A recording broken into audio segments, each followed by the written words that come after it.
Church of Christ, there's an event called the Ecclesiastical Council, which is, in a way, every potential pastor's trip back to Nazareth.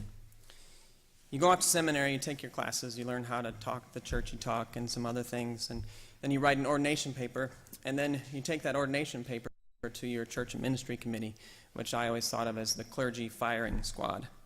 And they fire questions at you that have no good answers, like, so tell me about the Trinity. How do you ensure that the third person is equally as important as the first two? Or, there's a disagreement over the color of the church that's going to be replaced in the sanctuary. How do you make everyone happy with the decision? Well, if after all the questions are asked, you remain standing, then you go on to the next round of questions, and that's at the Ecclesiastical Council. But this time, you answer the questions of the clergy in your home church, in front of family and friends, and all of your former Sunday school teachers. Well, I made it through my first round of questions. Virtually everyone does. We really need pastors in the UCC.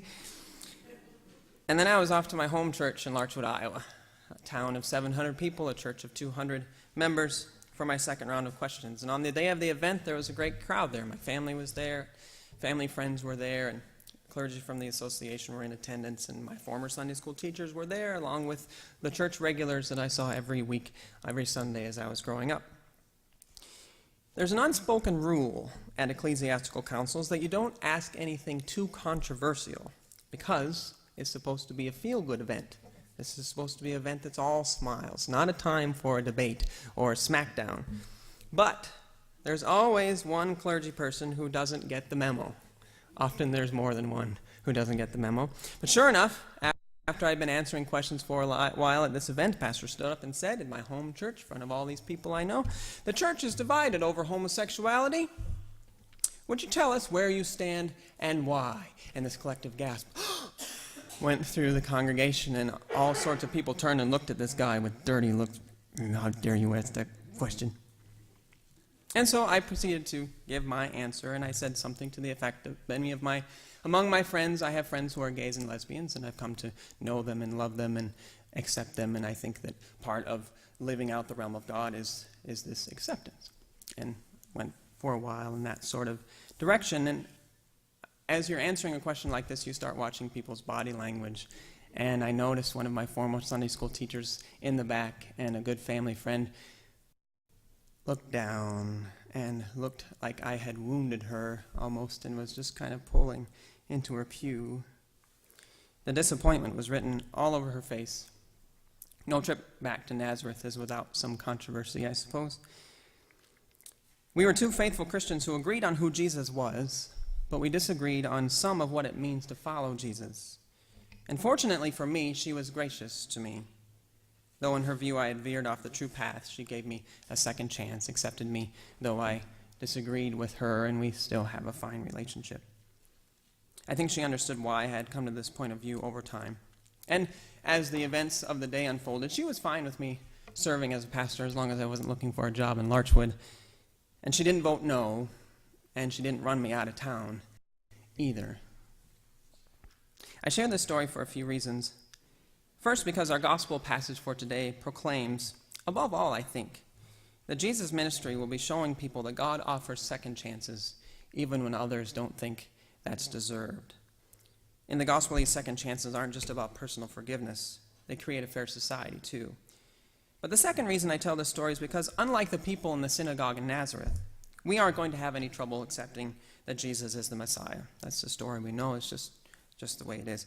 But we will disagree in our churches when we try to sort out exactly what it means to follow this Messiah. If we think that the message boils down to God offers second chances, for instance, it won't take us long until we're in a scrap with one another over who deserves a second chance and who doesn't. We'll wrestle with this in our own hearts. This is normal. This good news about grace is extremely provocative. And if we struggle with the good news of grace and forgiveness, that doesn't mean the news isn't good. And the struggle in our own hearts doesn't mean that we're not faithful people. Doesn't mean that we aren't faithful. It's just part of trying to live into this new way that God is giving us. Let me try to explain this. When Jesus opens the scroll from Isaiah and reads, he tells who he is and what he'll be up to for the rest of the gospel. He reads, "The Spirit of the Lord is upon me. God has anointed me." Now, Messiah in Greek literally means anointed one. Kings were anointed. But this is a king with a different sort of mission. God has anointed me to bring good news to the poor. He has sent me to proclaim release to the captives and recovery of sight to the blind, to let the oppressed go free, and proclaim the year of the Lord's favor. To enact these agenda items, Jesus will be overturning conventional wisdom wherever he goes. In Jesus' time, most everyone was poor. Virtually everyone was a peasant. There were a few landowners that were rich, but mostly the rich were the ruling class. They're the ones who held the power, and they were a very small group of people. And there was a reason for this. They said it was divinely ordained. God wanted it that way. A very powerful message. But Jesus is proclaiming, here's an opportunity for a different life, for all. Something new. God doesn't want you to be poor. There's more than enough for you to have what you need too. Those who were blind or deaf had a disease of one kind or another were believed to have sinned and brought God's judgment upon them.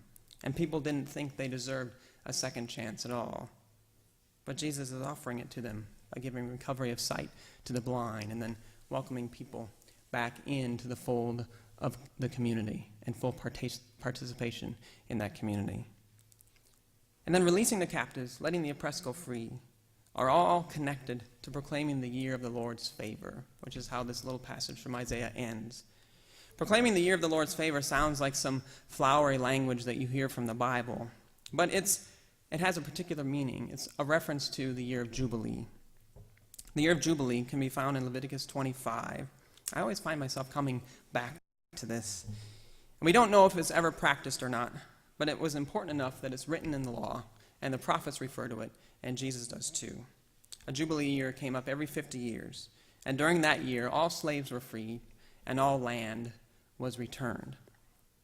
So, if you're in ancient times and you're short on money for seed for the upcoming planting season, or you want to buy some livestock and you don't have the money around, you go to your neighbor who has wealth, and that person can give you a loan. There's no bank on the corner, of course. And the terms of this loan would depend on your neighbor. Some were more reasonable than others. But your land was collateral, and you and your family were collateral. If you planted your seed, and the rains didn't come at the right time, or everything germinated, but then the locusts landed in your field, and your crop failed, then you couldn't pay your loan back, and they'd take your land.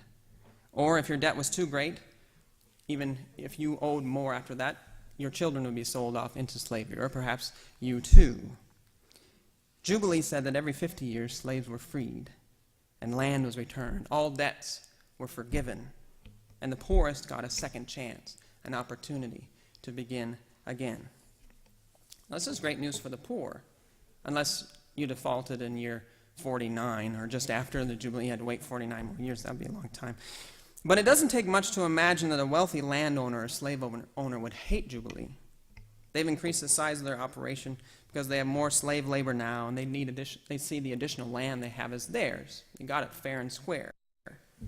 And you can hear the protests.